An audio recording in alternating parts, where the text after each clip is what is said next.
آپ گناہوں سے کیسے بچ سکتے ہیں؟ بری سوچ کو چھوڑیے. سوچ فکر سے عمل کی عمارت بنتی ہے.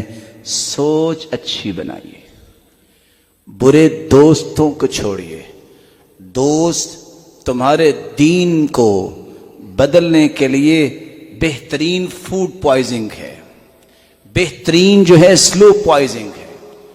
جس کا دوست برا ہے کبھی یقین نہ کرے کہ میں سیدھے راہ پہ چل سکتا ہوں، یہ کسی وقت بھی ڈیٹریک ہو جائے گا. برے دوست کو چھوڑیے. الرجل علی دین خلیلی، ہر شخص اپنے دوست کے دین پر ہوتا ہے. تیسری بات، برا معاشرہ چھوڑیے.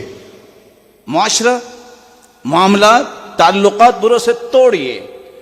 99 لوگوں کا قاتل، پھر 100 لوگوں کا قاتل، اس کی توبہ قبول کب ہوئی؟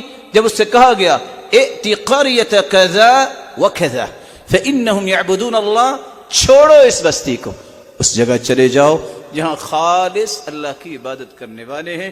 راستے میں موت آ گئی، پہنچا بھی نہیں ہے، کچھ کیا بھی نہیں ہے، صرف ایک بلشت اس کا جسد خاک کی نیک لوگوں کے پاس تھا، اللہ نے اس کو جنتی قرار دے دیا.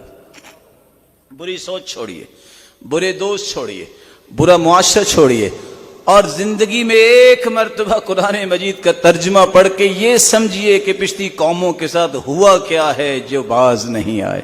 ان کے نتائج کو دیکھیے، کس طرح اللہ عز و جلال نے ان کو عبرت بنایا ہے.